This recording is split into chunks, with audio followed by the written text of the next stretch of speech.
Saudara, Polda Metro Jaya menetapkan anak perempuan yang membunuh ayah kandungnya sebagai tersangka. Tersangka tega menghabisi nyawa ayahnya karena sakit hati, sering dimarahi, bahkan dituduh mencuri. KS yang merupakan anak kandung korban ini ditetapkan tersangka dalam kasus pembunuhan terhadap ayahnya di Pasar Banjir Kanal Timur, Duren Sawit, Jakarta Timur. Tersangka kini masih dalam pemeriksaan polisi.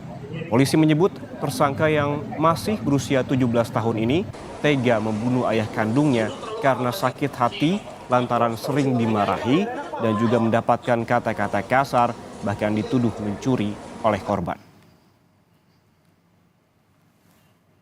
Penyidik masih terus melakukan pendalaman tentunya.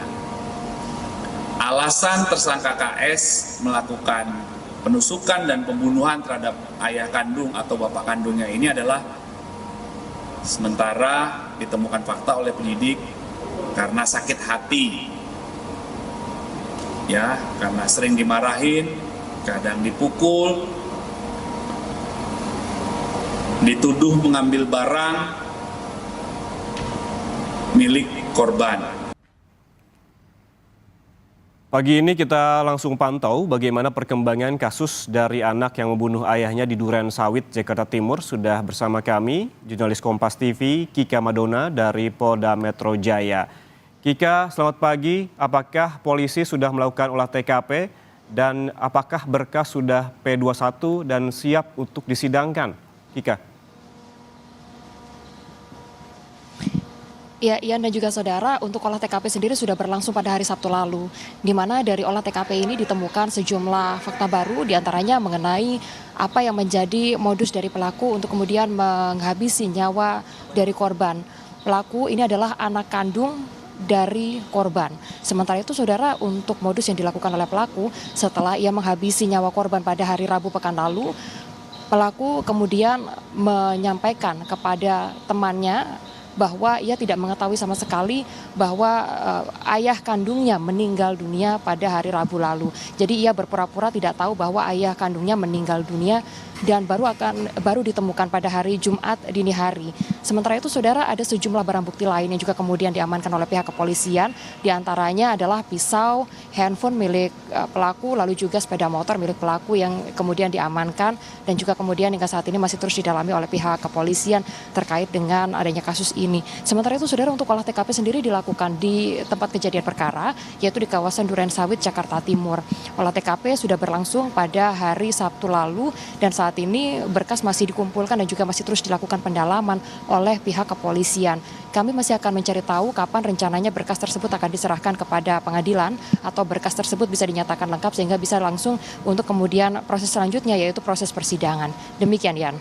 Masih menunggu untuk P21, sementara olah TKP telah dilakukan. Kika, ini mengingat pelaku masih di bawah umur, ini usianya masih 17 tahun. Lalu bagaimana nantinya proses hukum ini akan berlanjut? Iya, salah satu yang juga kemudian ditemukan oleh pihak kepolisian ini adalah bahwa pelaku masih berusia di bawah 17 tahun. Artinya pada bulan Oktober mendatang baru pelaku resmi 17 tahun. Sehingga saat ini status hukum dari pelaku yaitu anak berhadapan dengan hukum. Akan tetapi untuk jeratan hukum terhadap pelaku juga masih terus berjalan. Di antaranya adalah pelaku terjerat pasal 336 KUHP dengan ancaman hukuman 15 tahun penjara. Pelaku yang juga merupakan anak kandung dari korban masih berusia di bawah 17 tahun dan pada saat itu pelaku kemudian melakukan tindakan kejinya dengan menghabisi nyawa korban yang merupakan ayah kandungnya dikarenakan sejumlah motif, diantaranya adalah pelaku sakit hati karena korban kerap memperlakukan pelaku dengan kasar, seperti misalnya memberikan kata-kata kasar, memarahi pelaku, lalu juga bahkan melakukan pemukulan, sehingga hal tersebut yang kemudian memantik emosi dari pelaku untuk kemudian menghabisi nyawa korban. Salah satu hal lain yang juga kemudian memicu kemarahan dari pelaku yang juga kemudian menjadi salah satu penyebab ia menghabisi nyawa korban adalah karena pelaku sakit hati. Ia dituduh mencuri barang pribadi milik korban. Hal ini juga masih terus didalami oleh pihak kepolisian. Kami masih menanti bagaimana kelanjutan dari proses hukum dari kasus ini. Demikian, Yan. Ketika biasanya bagi pelaku maupun korban begitu yang masih anak-anak ada pendampingan psikologis Apakah ini juga dilakukan terhadap pelaku dalam kasus ini?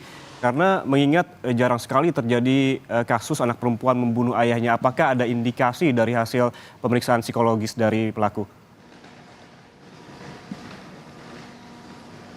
Pemeriksaan psikologis juga masih terus dilakukan terhadap pelaku hingga saat ini. Dan kami juga mengutip dari Harian Kompas yang menyatakan bahwa untuk gangguan psikologis terhadap para pelaku kekerasan yang juga kemudian melakukan pembunuhan terutama untuk anak di bawah umur, dan kasus ini juga cukup menyita perhatian karena pelaku merupakan anak perempuan yang akan menjelang usia 17 tahun, di mana pelaku kemudian menghabisi nyawa korban yang merupakan ayah kandungnya sendiri dikarenakan motif sakit hati. Kalau menurut pernyataan dari psikolog forensik, ada dua hal yang juga kemudian menjadi pemicu atau kemudian menjadi trigger hingga akhirnya pelaku kemudian menghabisi nyawa korban. Di antaranya adalah gelombang emosi yang tidak terselesaikan dengan baik, lalu juga kemudian adanya tindakan ekstrim yang juga kemudian dilakukan karena nekat, karena adanya gangguan impulsif. Dua hal ini yang saat ini juga masih terus didalami mengenai apakah ada kecenderungan dari kedua hal tersebut terhadap pelaku sehingga akhirnya ia nekat kemudian menghabisi nyawa korban. Sebelumnya saudara, pada pekan lalu di kawasan Durensawit, Jakarta Timur, warga setempat dihebohkan dengan penemuan jenazah di kawasan atau di toko perabotan rumah tangga. Dan pada saat itu diketahui bahwa korban merupakan laki-laki berusia 55 tahun. Beberapa hari setelahnya baru kemudian diketahui bahwa pelaku dari pembunuhan tersebut adalah anak kandung korban yang merupakan anak perempuan dengan usia menjelang 17 tahun.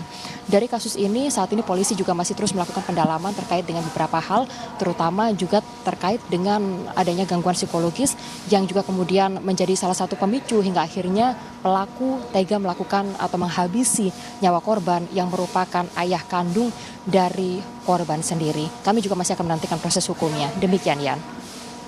Ya, pemeriksaan psikologis dilakukan oleh pihak polisian kepada pelaku untuk mengetahui motif di balik pembunuhan dalam kasus ini. Terima kasih jurnalis Kompas TV Kika Madona melaporkan langsung dari Polda Metro Jaya.